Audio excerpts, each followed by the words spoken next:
Bearded Man here. Martin Brandon. Last time he had a video called The God Debate Isn't About Proof. And the video of that is in the description of this. And this is, I guess, part 2. But actually, it's part 3. Now, you might be confused by that, and I was as well. Because in the description of this video on January 19th, he calls it the 3rd video of his God Debate series.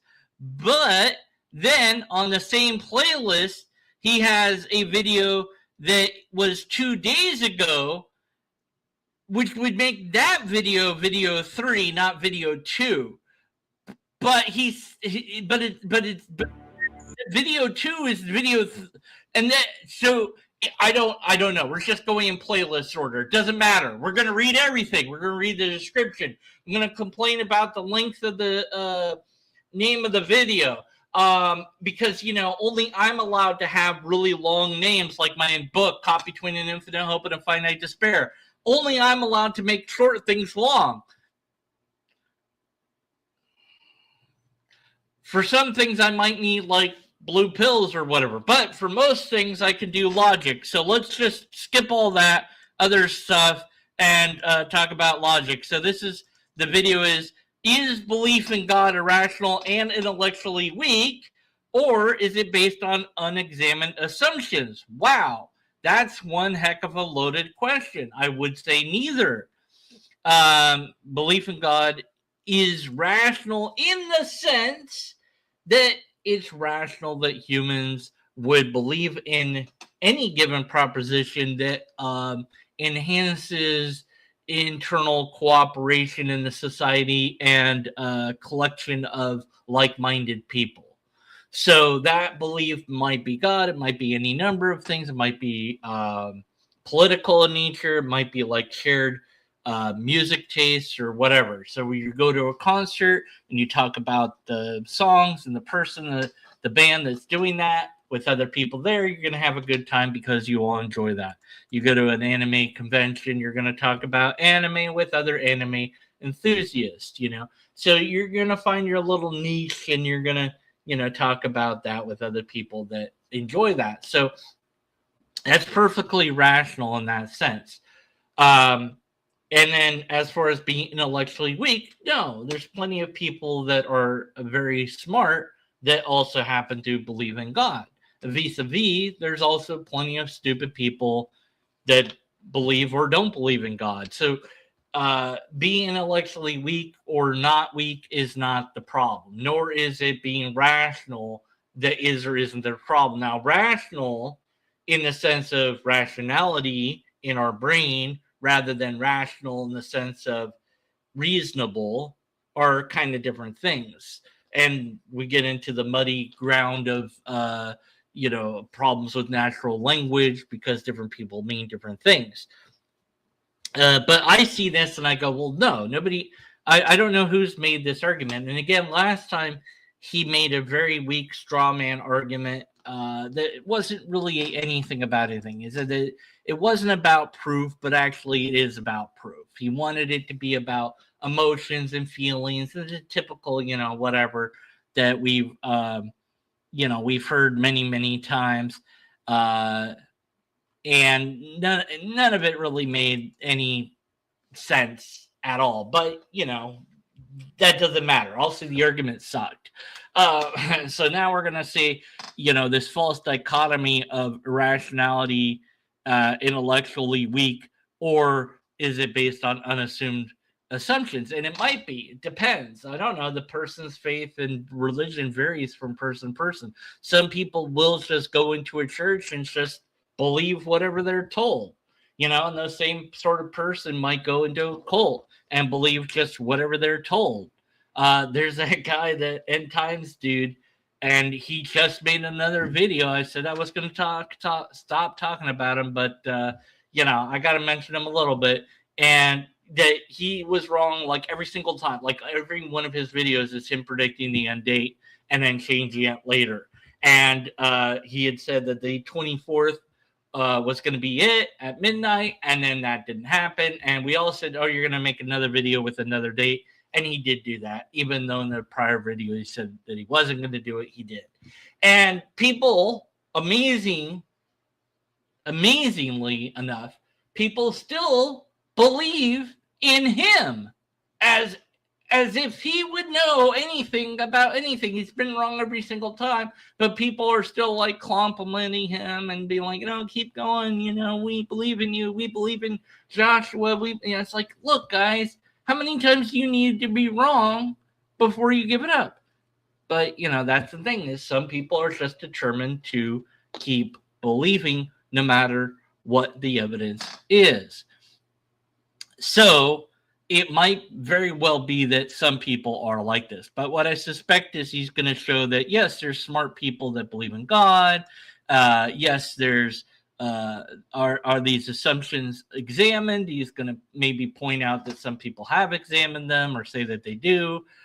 Is he going to actually examine anything or prove anything? Probably not. He's probably going to dance around it, and maybe he's going to equivocate on which version of God, because he might point to people that believed in God that were smart but don't believe in his version of God. So I don't know. I'm not really sure what will happen, other than it's a 10-minute long video, so we're going to be here probably an hour. Let's just get to it. Then with that energy, I will reign with blood and horror on this earth. Depart. In my last video, the God debate isn't about proof. I introduced a foundational idea for this entire video series, an idea that quietly sits underneath almost every modern argument about God. And that idea is scientists and data don't say anything. Only scientists do. In other Yeah, you were wrong then and you're wrong now. The data, yes, data doesn't say anything, but yes, data tells us something about the world. So yes, the human has to collect the data, but that doesn't invalidate the data. And that the scientist says something about the data doesn't invalidate the data. What would invalidate the data if the scientist misrepresented the data, and that's what you're doing. So the word science doesn't interpret itself, and data does not announce its own meaning. Human beings do that. Hello. Kind of, sort of, but I don't know where. Yeah, so he kind of is sort of this, like, hey, look, people have their own interpretations of stuff, and you just interpret it this way or that way. It's either you're right or you're wrong. So, who am I going to believe? The cosmologist that has tons of years of training and education and has experience working in his field, or you? I think I'm going to believe the cosmologist if we're talking about cosmology.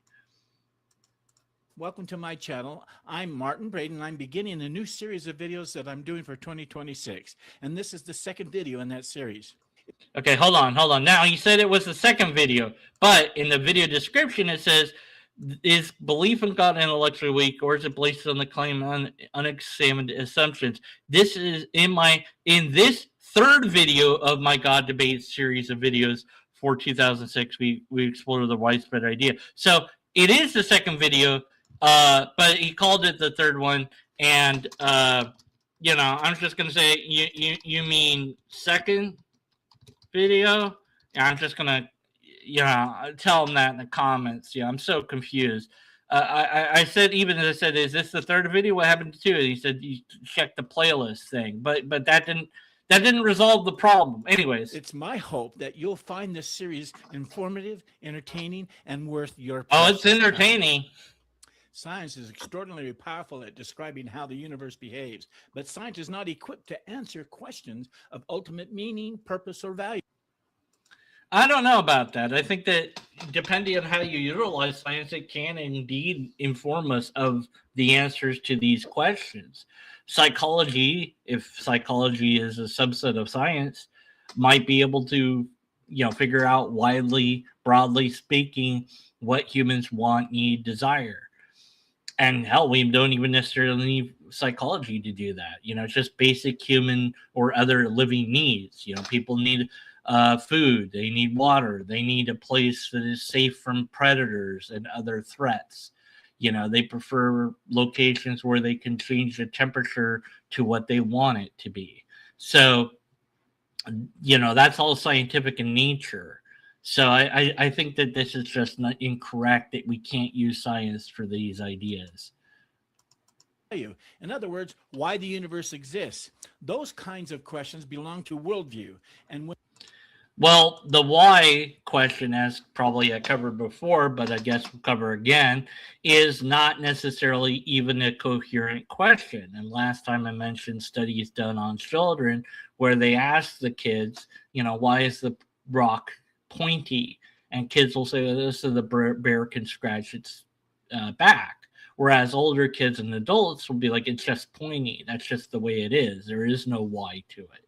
And so, I not to suggest that he has a childlike mind, but also I'm not saying that he doesn't. But this sort of why question is maybe and perhaps incoherent in the first place.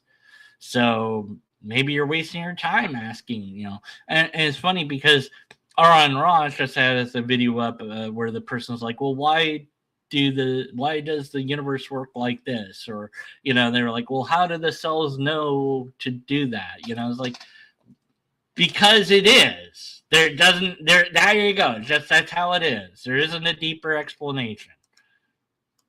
When we forget that distinction, confusion follows. We're watching video 2 of the series of videos I'm doing for 2026 on the broad topic of the God debate, which of course requires that we cover a plethora of arguments and questions that have been put forth by both sides of the debate. Yeah. As Elder Neil A. Maxwell and past... I don't think he's covered the other side of the debate at all. Not that I remember. So. Member of the Quorum of the 12 Apostles once observed the sciences may describe the mechanics of the universe. But right. He's also, I believe, he's also a Mormon, I think. So this is why that's important, I guess. I don't know who this dude is. Like, nobody would know outside of his religion who this dude is or why we should care what he says. So this authority figure only matters to him and his religion, not to me at all. So I don't care what some guy said. They cannot explain its meaning. Uh-huh. Today I want to focus... Well, the universe doesn't have a meaning. There you go. Easy. On one of the most common claims that grows out of that confusion. The claim that belief in God is irrational. You've probably... Well, again, this goes into... Yes, kind of depends. It's irrational in certain circumstances, certainly. If belief in a God leads you to kill yourself, I would say that's pretty irrational, because your continuing existence is something that is necessary for you to do logic and reason at all. So in that sense, that particular belief would be irrational. Also, views about God that would be irrational would be any view of God that connects it with something pseudo-scientific in nature. A belief in God that requires the universe to be less than its actual age or more than its actual age, or for the earth to be younger than what it is or older than what it is, or deny biological evolution or gravity or any other fact that we know about anything. A belief in God that intertwines with a denial of reality is irrational by definition. I heard it stated in many different ways, such as belief in God isn't scientific.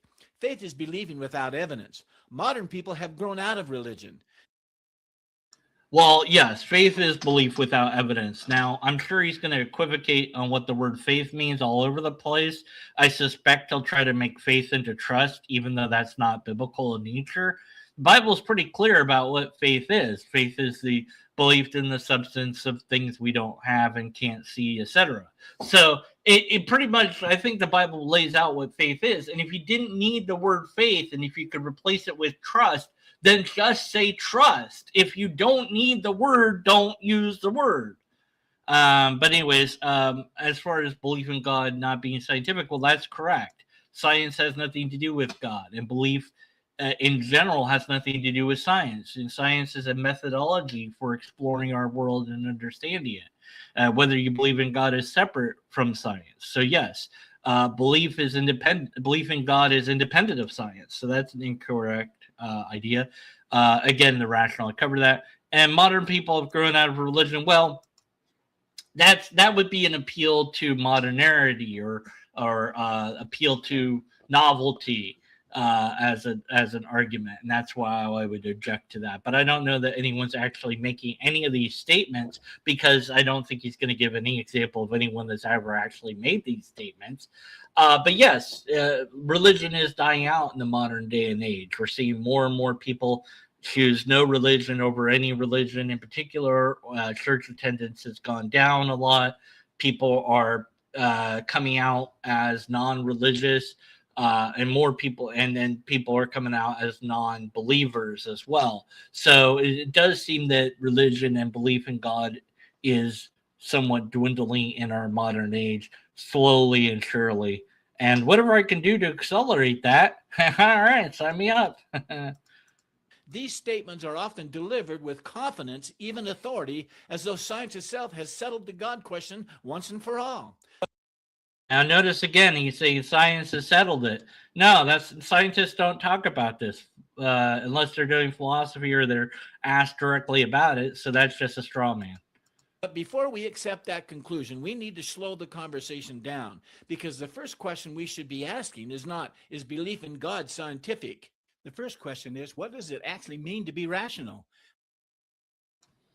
Well, I mean, that is a decent question, but really the question should be, is what evidence do you have for this God in the first place?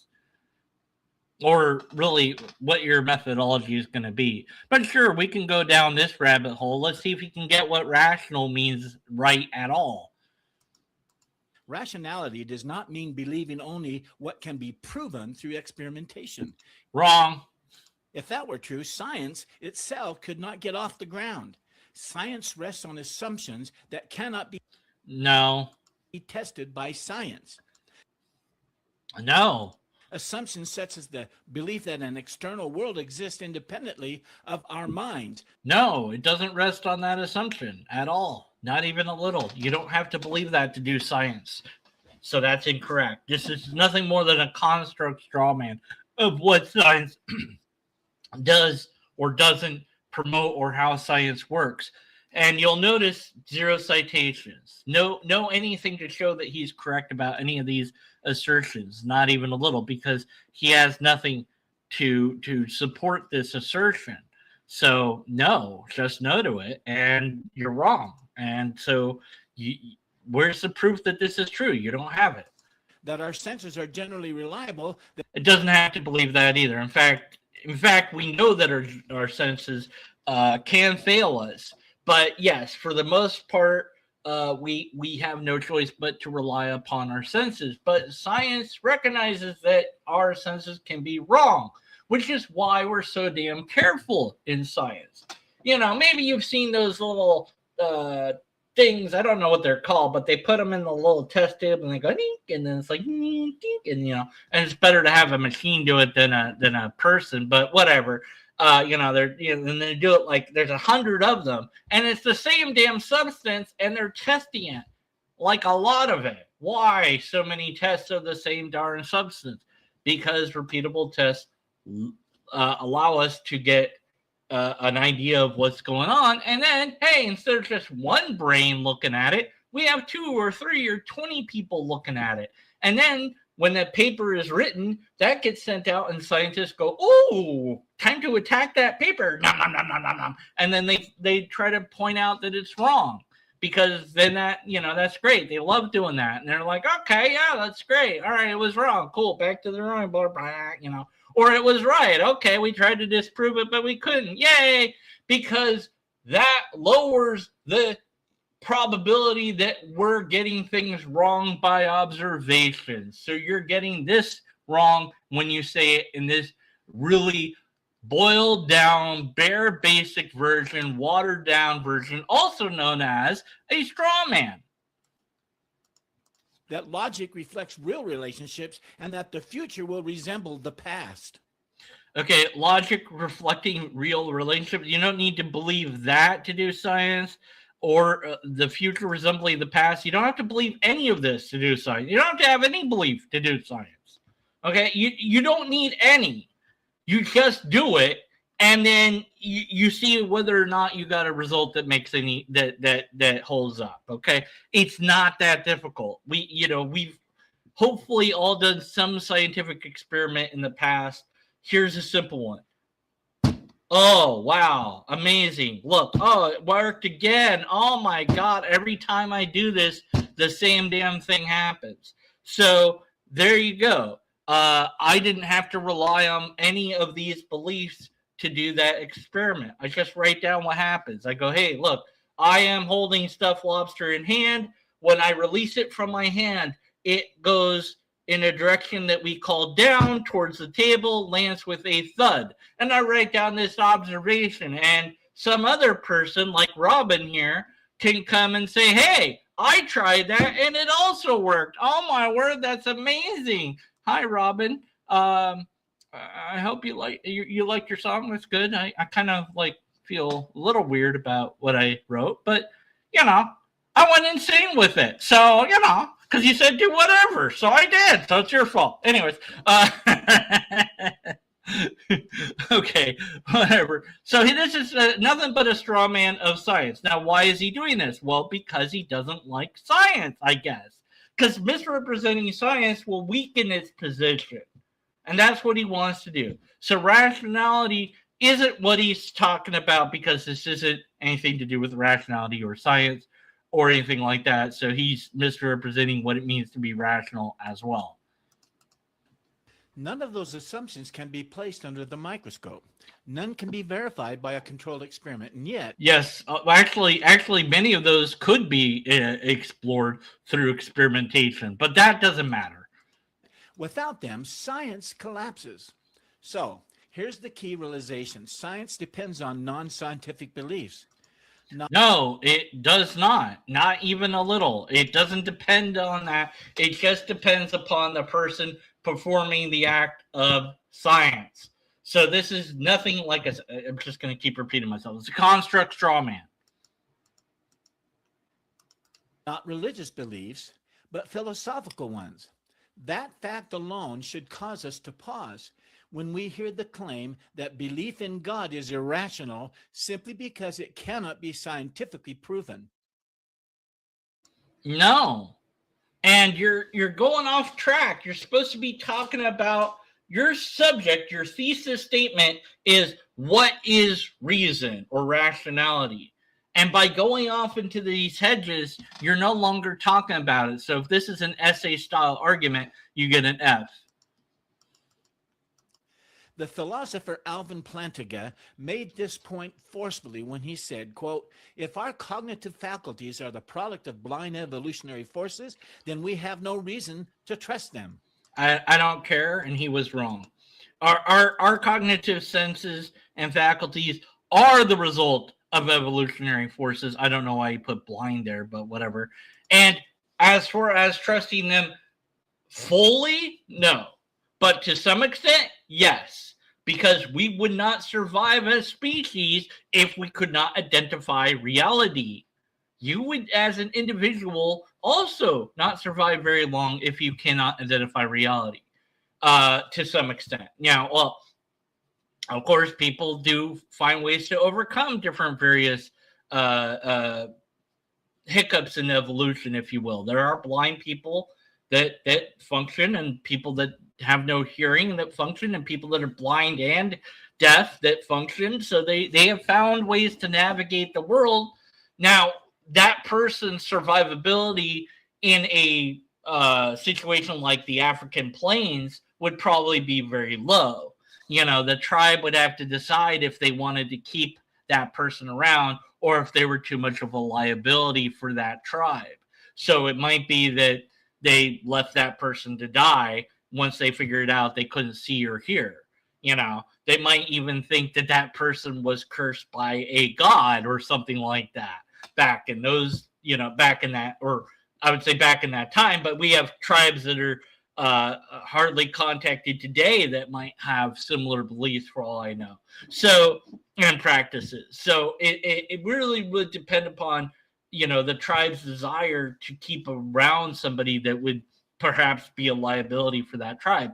But as time progressed and we had more conveniences and ability to take care of each other, we were able to do so. So then we could allow people to survive that otherwise wouldn't have. And we've had great contributions. Helen Keller, of course, famously people make fun of, all the time, but still a wonderful writer, very interesting ideas that she had to contribute to society. And she even had kids, so that contributed in some way, shape, or form to society. So, there's all sorts of ways that somebody that doesn't have all their senses and faculties could enhance the rest of society that we don't even know of, and working to develop technology that can allow people to see or hear or whatever also enhances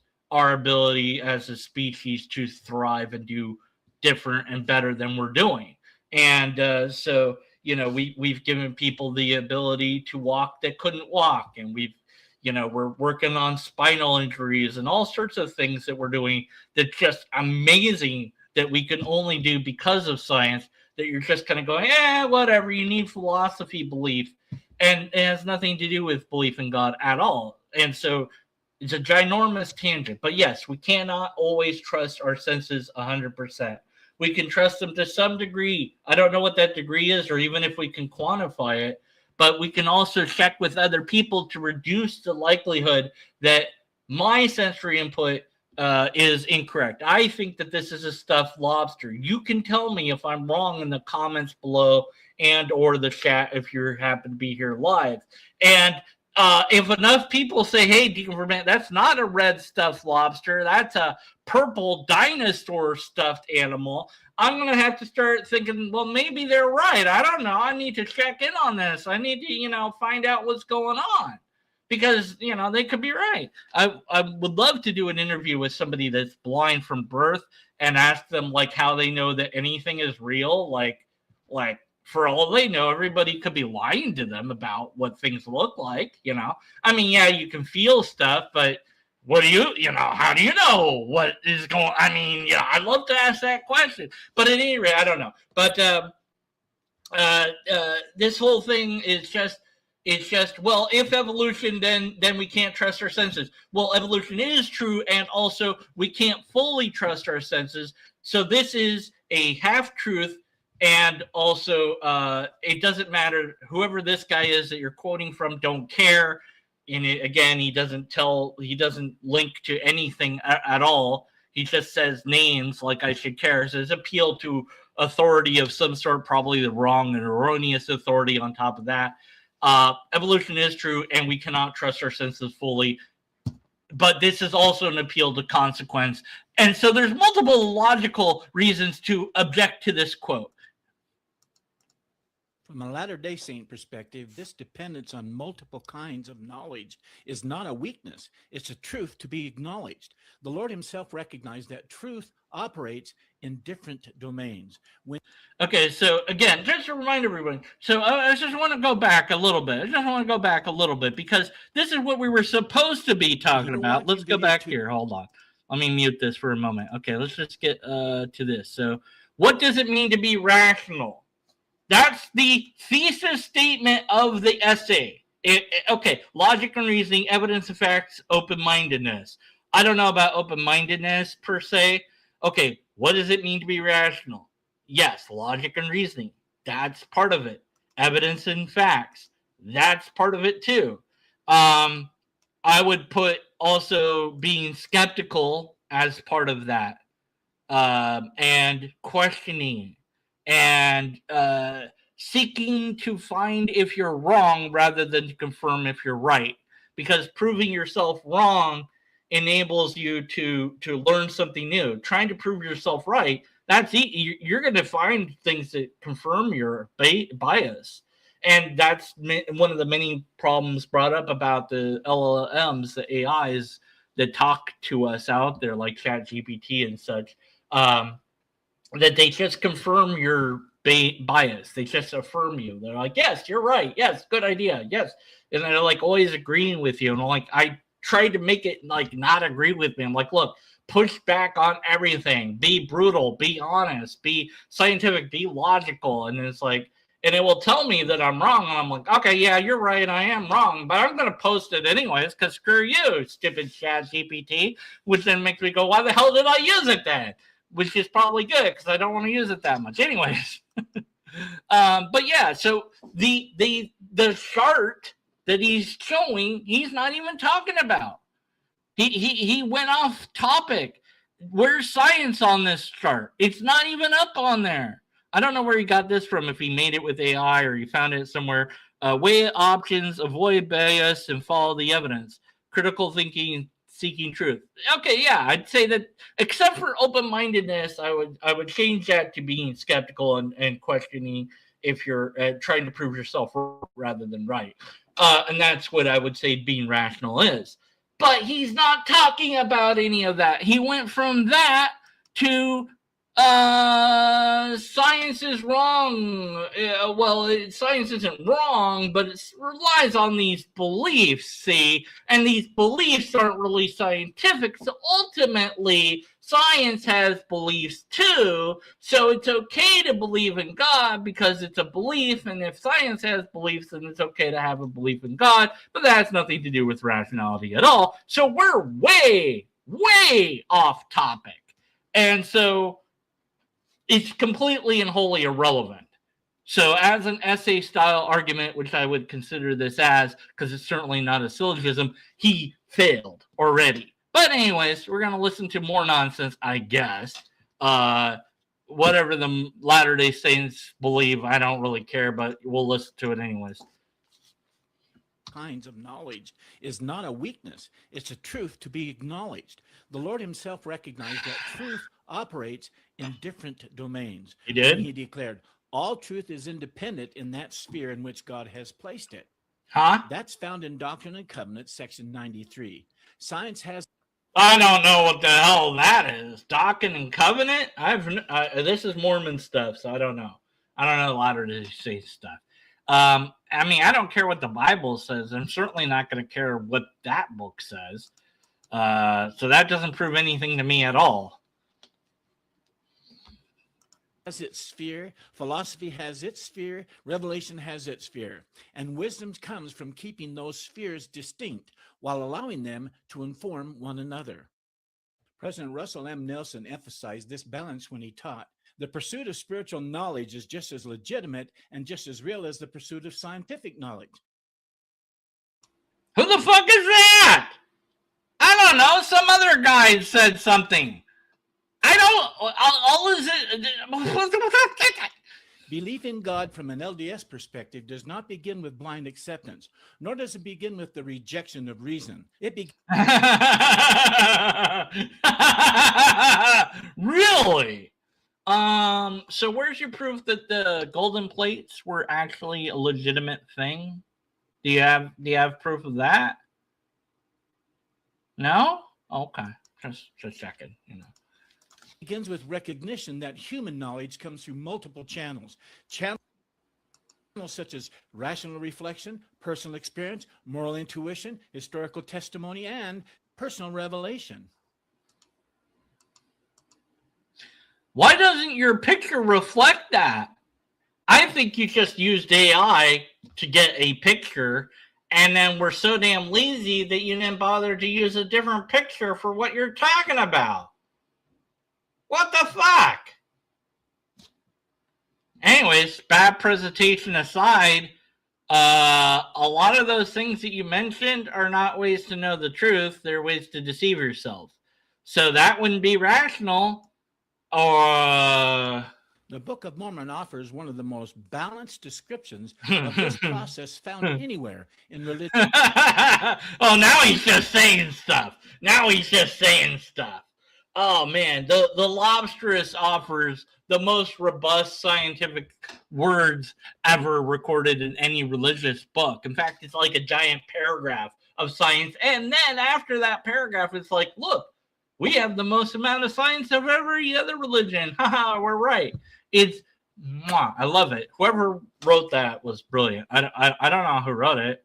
You know, I'm just saying. Anyways, if you haven't read it yet, well, I don't know what's wrong with you. But anyways, yeah, the lobsterist is just amazing. Okay.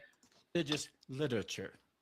In Amma chapter 32, belief is described as an experiment, something to be tested patiently.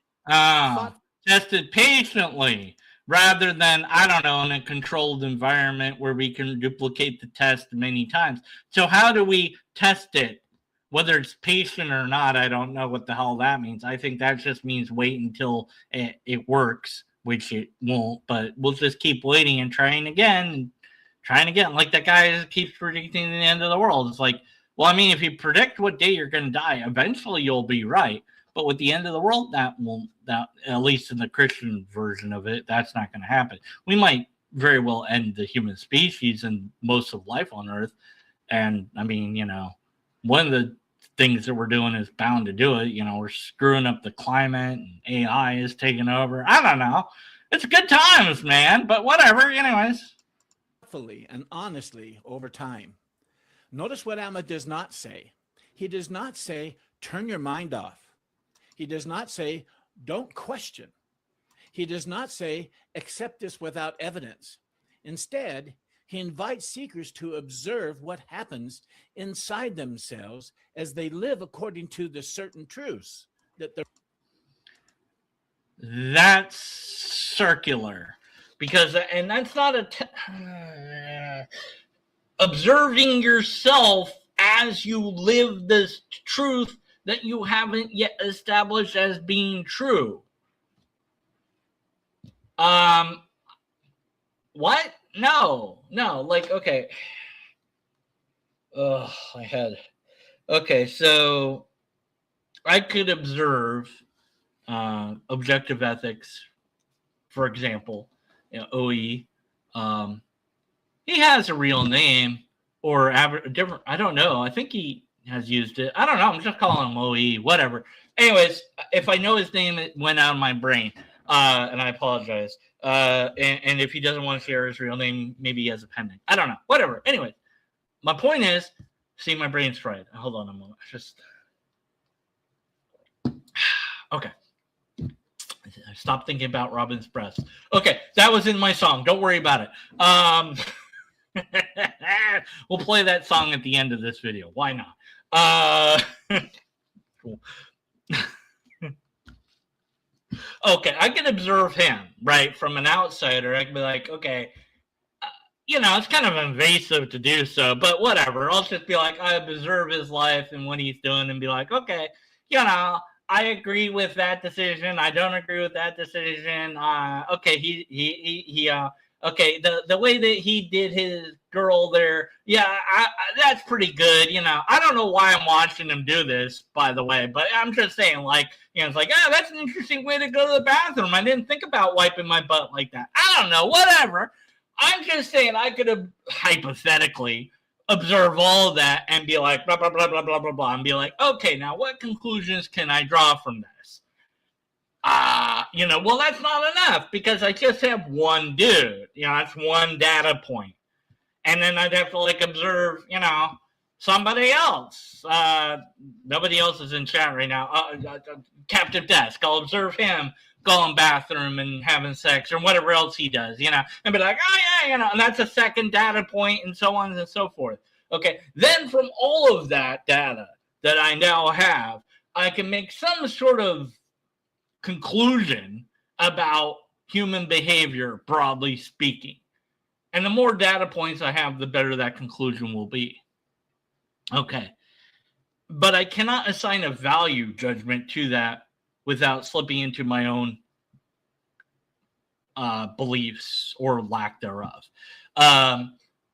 In saying that that's good, bad, whatever, it's like, well, unless I solidly define terms, then I'm not going to get anywhere. So I'd have to say, let's say wiping your butt in X way versus Z way. One is more efficient, more clean, you know, gets more of the poo, you know, whatever, versus this other way that's not as efficient. Now, I would say bidet. I don't know why we don't have these because when I was in Japan, Yeah, bidet was oh yes, please. More of that. I would like that because I use less toilet paper because of it, and I felt much cleaner and it smelled healthier. So I don't know why we don't have that one. We do have it in America, but you have to buy it special and it should be in everything. But anyways, point is it is better in the sense that it arrives at the goal of being cleaner, faster, and easier than just toilet paper alone. So then I could say it's good in that quantitative sense, now that I have defined good to be a certain thing. Okay. But if I just said, well, I like it, then who cares, right? So basically, by observing all these different lifestyles, I can go, okay, in order to get X result, let's say live a long life, you should do X, Y, and Z, whatever that is. Or I could say, in order to live a very happy life, it seems like these are the common traits found among humans that leads them to be happy. And then you get that result, and so on and so forth. But you would need a ginormous study of humans to do that. He doesn't have that. To look in yourself, which is going to not work because you can't be objective about yourself. Well, maybe you can do like a little tiny bit. It's really hard to, I would think. I was like, what am I going to say about myself? Well, I'm going to say good things about myself because I'm amazing and awesome and humble and beautiful and handsome and, whatever, and people like me and want to be me and want to have sex with, all that stuff. I don't know. I keep bringing up sex. I blame my whatever. But anyway, so yeah, you can't analyze yourself this way.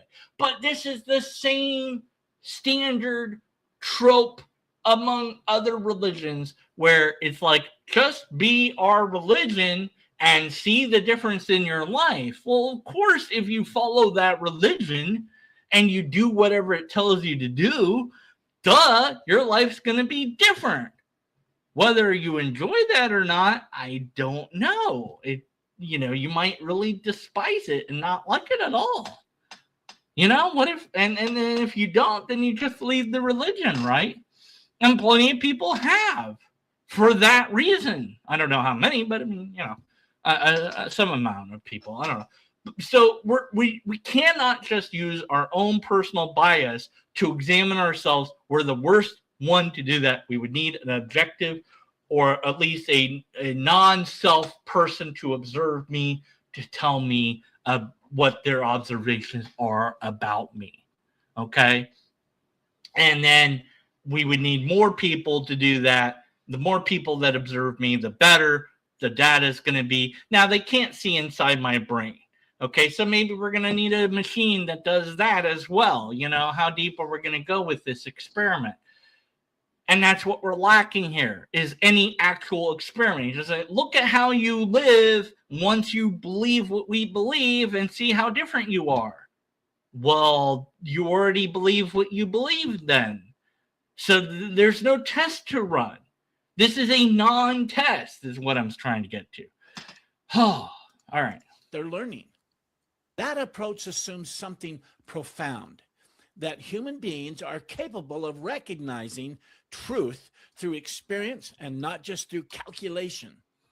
Elder Jeffrey R. Holland captured this idea beautifully when he said, faith is meant to be tried, but is not meant to be exhausted. From an LDS worldview, this makes sense because we believe something very specific about human nature. We believe that each person is a spirit child of God, capable of receiving divine communication through the Holy Ghost. Joseph Smith explained how. Okay, that's cool that that's your belief. Can you demonstrate that's true at all, even a little? This kind of knowledge grows when he said, and I quote, I'm a con man and I've lied about everything that I've ever done to get money. Oh wait, that would have been him being honest. A person may profit by noticing the first intimation of the spirit of Yeah, revelation. that's nice. For by learning the Spirit of God, you may grow into the principle of revelation. Just as you cannot scientifically prove the love of another person, yet you may know it with certainty, spiritual knowledge operates in a different category than laboratory proof. Even atheist philosopher Thomas Nagel admitted this tension when he said, quote, "I want atheism to be true, and I'm made uneasy by the fact that some of the most intelligent and well-informed people I know are religious believers," end of quote. That's Richard nice. Dawkins. I mean, who cares? Why? He just keeps quoting people. Which, again, is fine for an essay, but it's like, it's not. It's just... whatever. I mean... I'm trying to make it into an essay. I really am. Quoting people can support your thesis statement, but I think you also need to show that that's like the person is worthwhile to listen to some degree, like how it connects, like they are in this field or something. I don't know. It's just it's himself acknowledges this uncertainty when he places his confidence in atheism just shy of 100%. That admission matters. It tells us that atheism is not proven, it is chosen. The same is true of theism. It's chosen by those whose reasoning, experience, and revelation point them in that direction.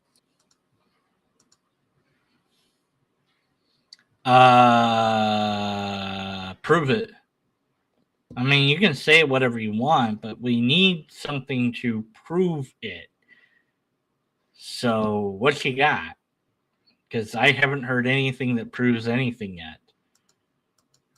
Their worldview. From a Latter-day Saint perspective, this symmetry is essential to understand. Now, here's an important... Okay, that's your perspective. Okay, why should I agree with that perspective? That's what's missing here. Important point that often gets overlooked. Every worldview relies on at least one form of non-scientific knowing.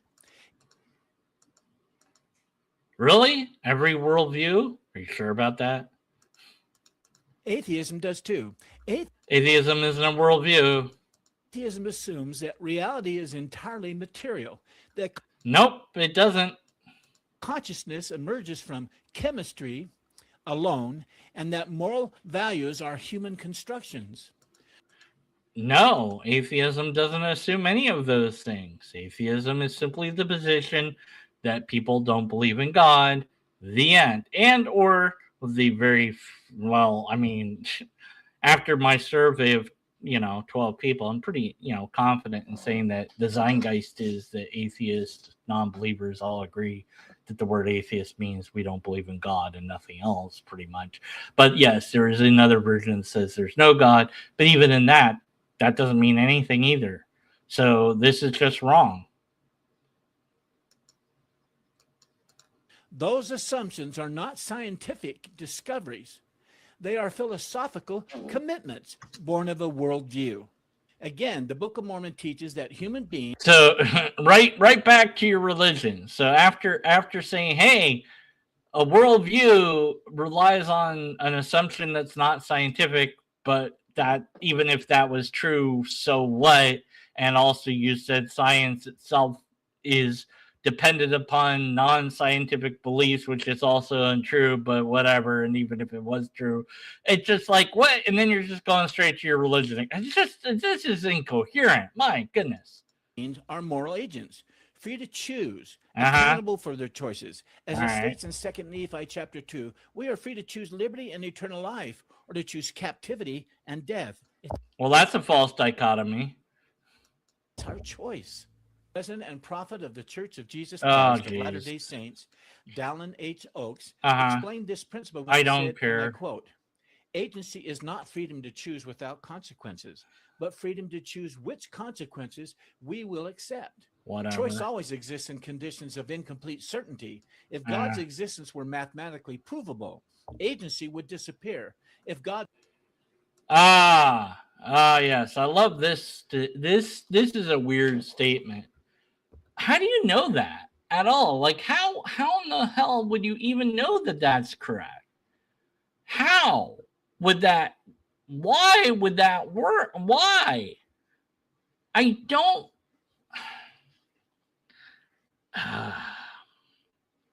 So if I know for sure that God exists, then somehow I don't have full agency. Okay, so Adam and Eve didn't have full agency. Did Joseph Smith lose his full agency upon his discovery of the golden plates and the angel Moroni? So Joseph Smith didn't have full agency anymore. In fact, none of your current prophets have full agency if they know God exists, because God's talking to them. So that would be mathematical certainty, right?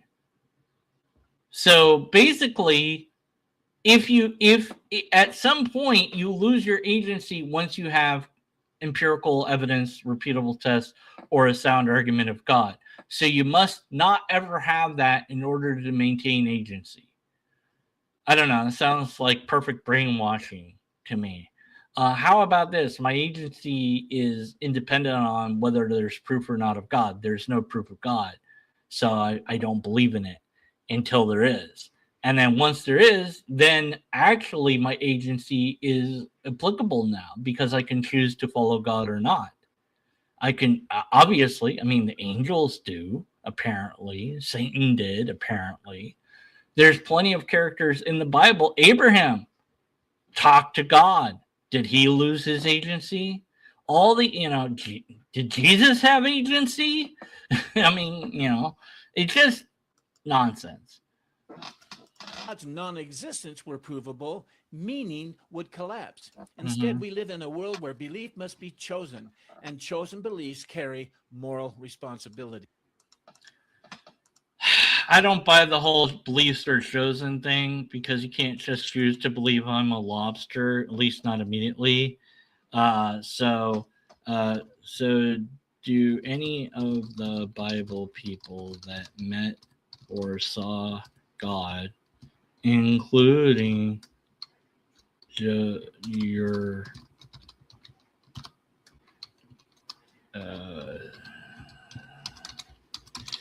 have agency? Let's see. Prophet Joseph Smith have agency. There we go. Okay. Anyway, sorry. End of quote. Oh. This is why the prophet Joseph Smith, once again, often emerges through comparison or contraries, teaching that by proving contraries, truth is made manifest. Honest inquiry does not fear alternatives. And yet you mischaracterize science completely and atheism completely. Now, he said he was going to show the other side of the argument. He's never done that, so yeah. Historically, many of the greatest scientific minds understood this fact.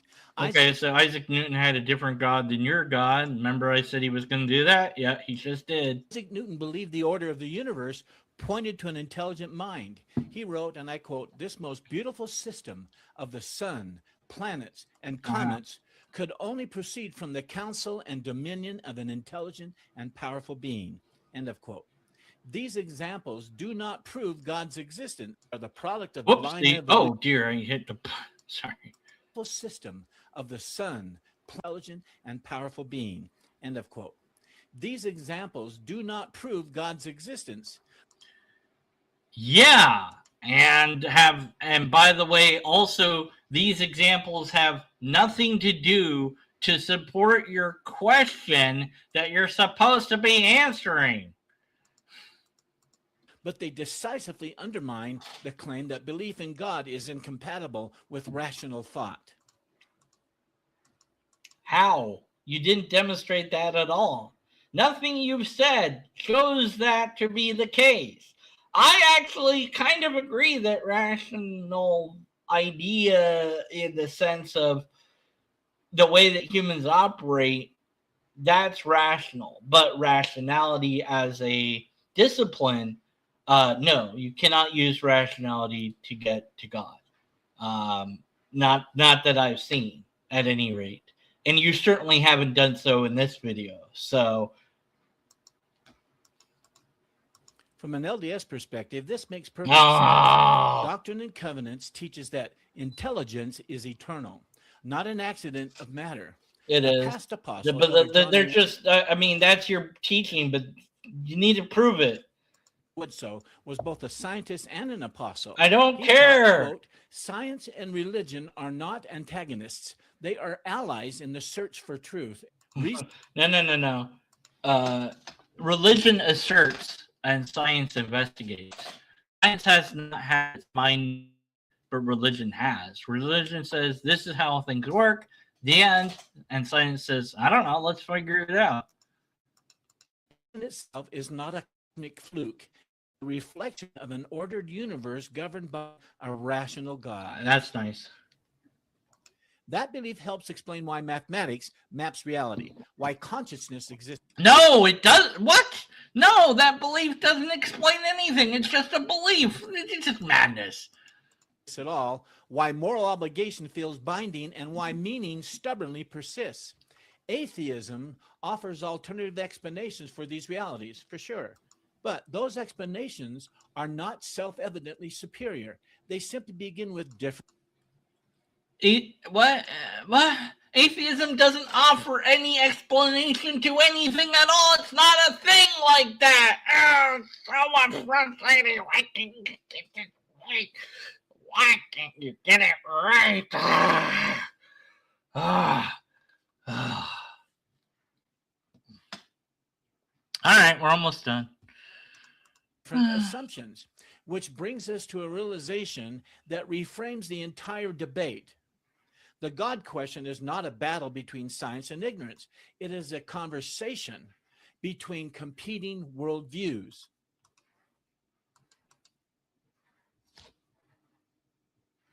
Huh?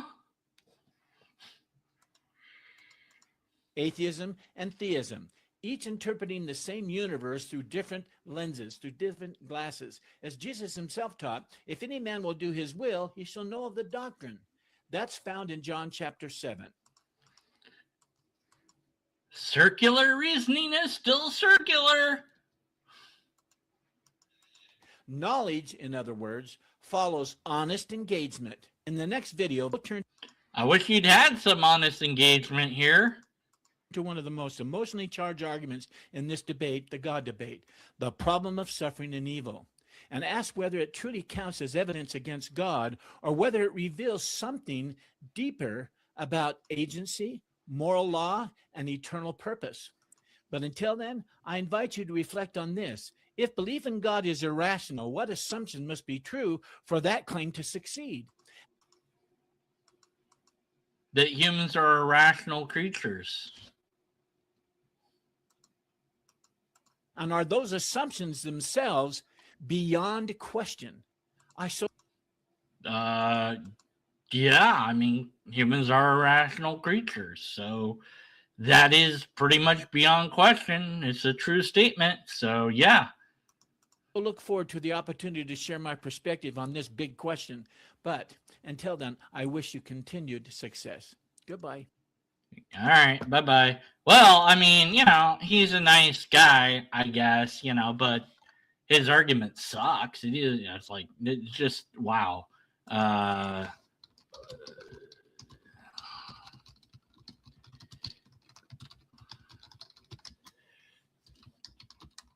did a short vid on this vid. All right, I'm asking him the question of if he'll talk to me and telling him about my short video. All right, so what did we have here? We had a question that he proposes that I consider actually a false dichotomy. I consider the question that he's asking to be a loaded, malformed question in the first place. I actually see God as a belief that makes sense given that humans are pattern-seeking creatures and religion has evolved to adapt to our desires and to fulfill those desires in different ways. Whether that's intentional or not is, anybody's guess. Probably intentional in part and unintentional in part, because religions that succeed the best will live the longest. There's a reason why the religions we have today have survived so long and other religions have not. Many reasons. Well, conquest seems high on the list, but also that ideas just kind of change and mutate over time. And so the ideas, multiple, about God that have survived are going to be the ones that fit with human psychology best.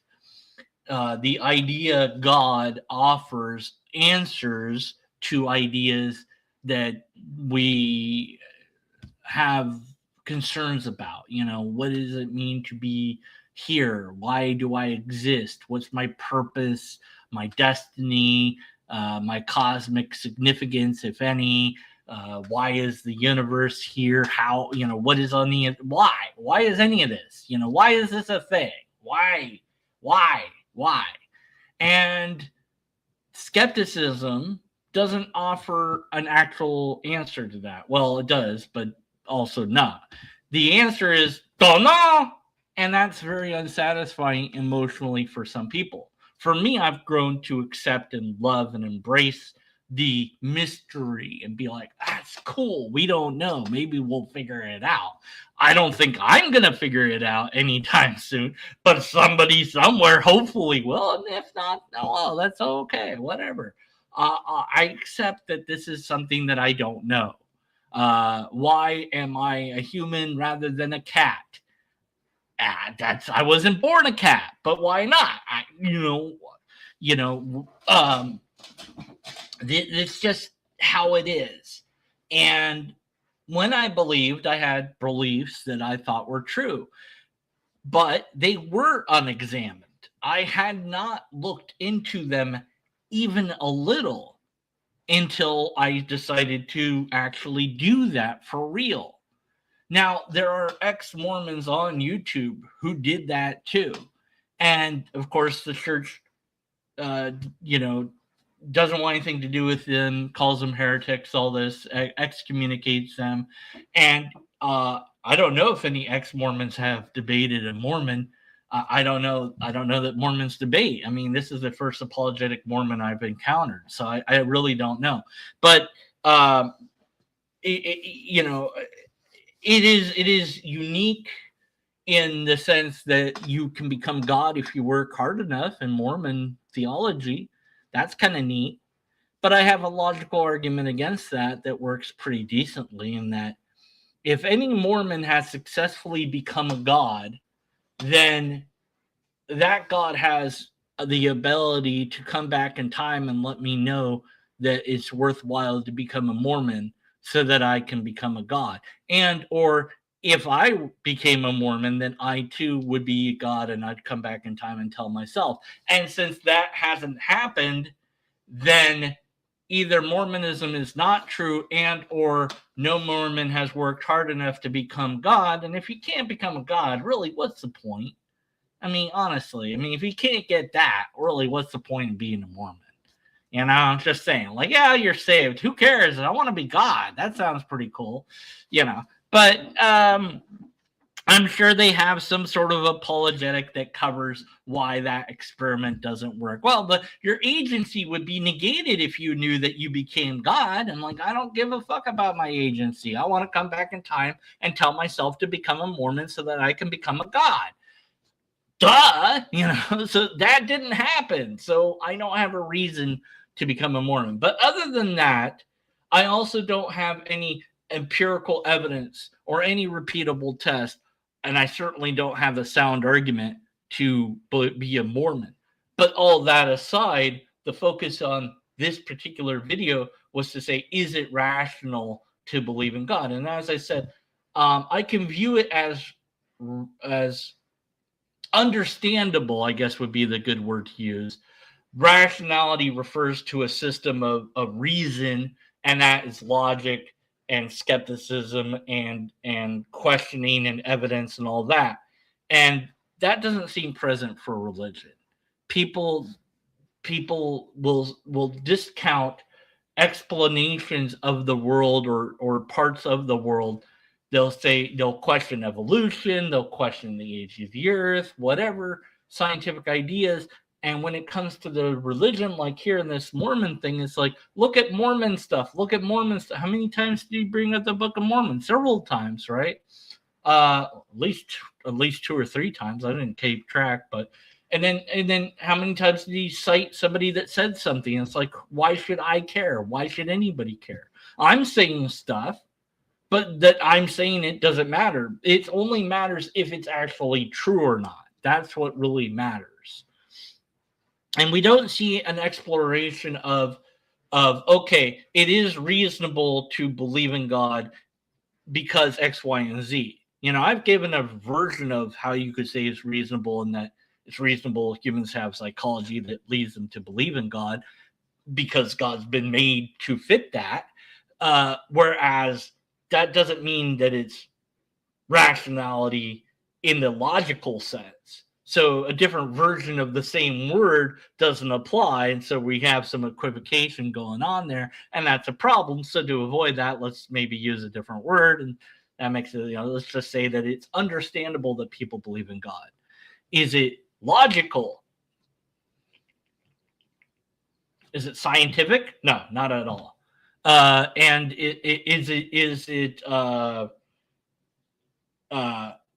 but it is understandable.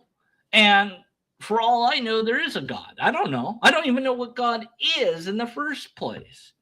And that's not up to me, the skeptic, to tell you what God is or isn't, because I don't know. And I say to the believer, I say, look, what is it that you're going to tell me to convince me that anything that you say is true?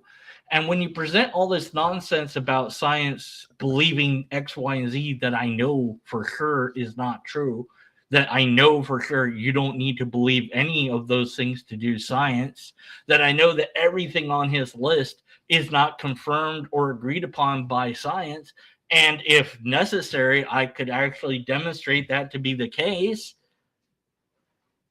that then I can't believe the rest of everything you say. You've already had a big giant wrong here. I don't want to call it a lie necessarily, because I think he doesn't know that he's wrong. He hasn't bothered to look it up, but it's incorrect. And then everything that follows that is going to probably be incorrect.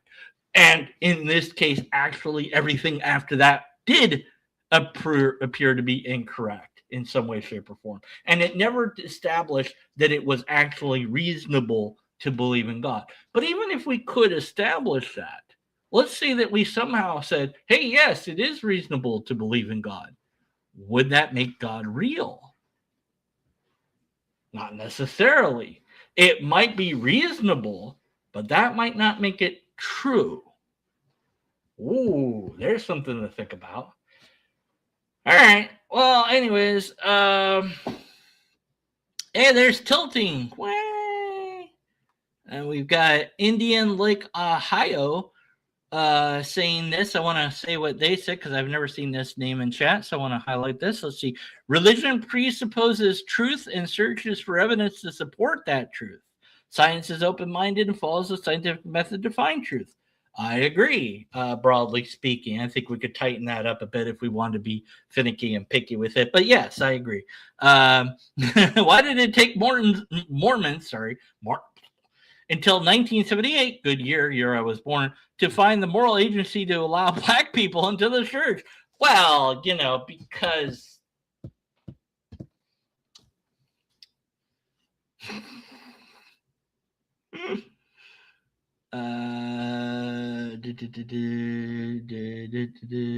all right, anyways, okay. And then Tilting's in there, not saying, he's saying hi. And where was Robin? I was talking to OE. Why are you yelling, Robin? So I promised something earlier in this stream that will be a video, that I would end it by playing Robin's song. Now, a little bit of background before you make any judgments upon me.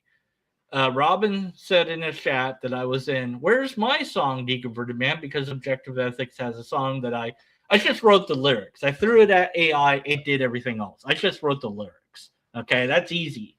I can write you lyrics. I can write lyrics, pretty fast.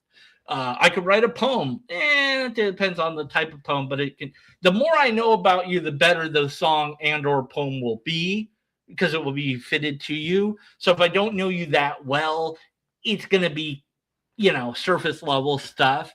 But I will do my best. And for Robin, because like I flirt with her live sometimes, and I like kind of worry about it because like I know that like being a woman on the internet it's difficult, I know, because I pretended to be a woman online before, and it's like you get guys going, hey, here's my dick, oh my god, stop, I don't want that, why, and it's pretend to be like a 14-year-old girl on AIM Instant Messenger back in the day, and oh boy, it was not good, so I understand that. But I'm weird, and I find it amusing to myself to pretend to flirt.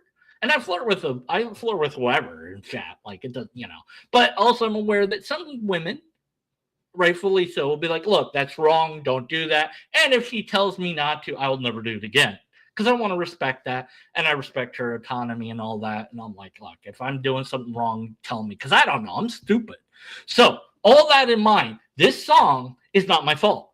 Even though I wrote the lyrics, it's not really my fault that I wrote it this way. Yes, I wrote it this way, but I don't want to take responsibility for it. So I'm going to pretend that it's Robin's fault that this song exists as the way it does. That way, you don't think I'm a perv. I am a perv, but you don't think that. See, and so with all that out of the way, we're going to play this song. All right. I got to go find the song now. Hold on. It will be worthwhile. It'll make sense. Okay? Don't say it won't make sense, because it will. I promise it will. Maybe it won't. But we're going to do it anyways. And how do I... Oh, my God. How do I do it? Share screen. Slides. No, that's not... And this is how we're going to end it. This is how we're going to end the stream, not end it. Don't end it. Keep living. I like you. Probably. I don't know. But I want your ideas and your input into humanity, because we'll probably make it better. That song is epic. Deconverted Man is a lyrical genius. Thank you, Objective Ethics. I love you, and I will flirt with you later. But right now, I'm going to flirt with Robin for pretend. And again, once more, I'm going to blame, you know what? Fuck it. Let's blame Tilting Windmill for this song. Okay.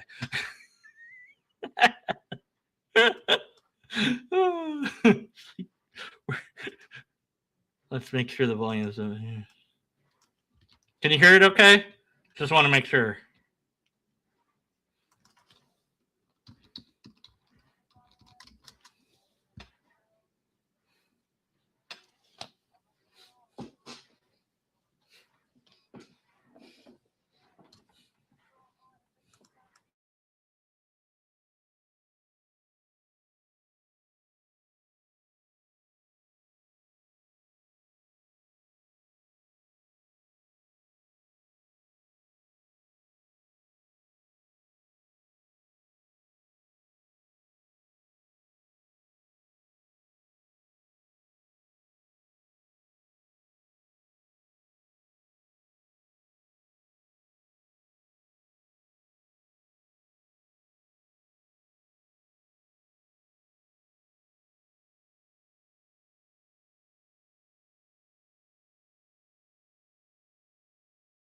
Okay, nobody could hear that song. Apparently I was dancing for no reason. God damn it.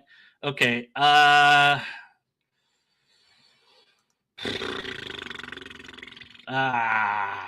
let me figure this out here. Don't tell my wife. I'm sorry, I apologize. I don't know what I'm doing. Let's see. Slides, video file. Maybe we could do this. See if this works. Well, it's not a video file. We'll see if it works. No. Okay. Image file, slides and PDFs. Why didn't this share volume? We don't hear the song. Okay. How I make song? I can hear it, but you can't. Shit. Damn it.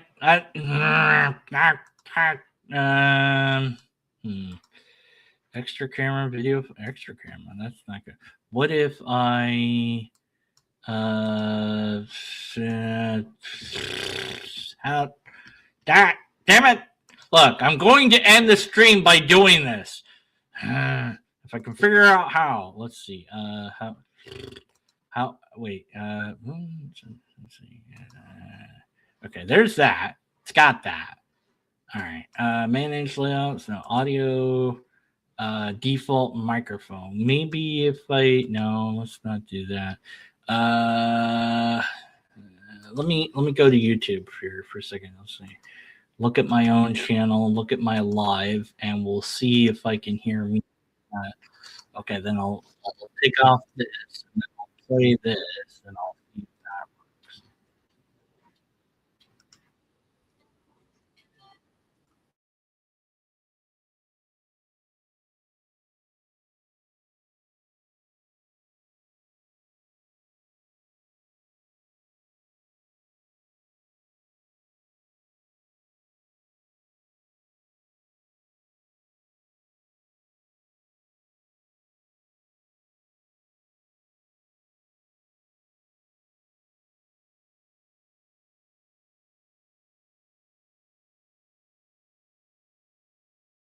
Oh, fuck me.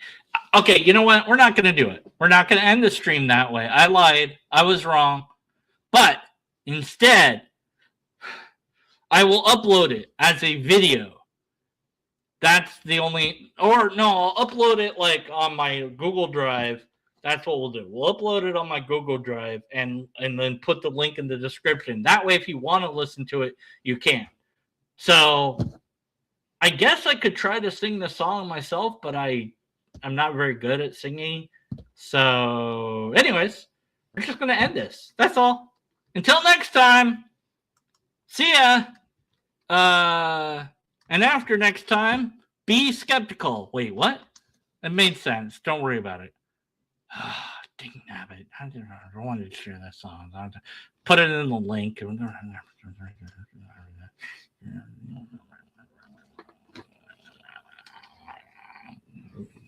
Let me know what you think of the song in the comments, though.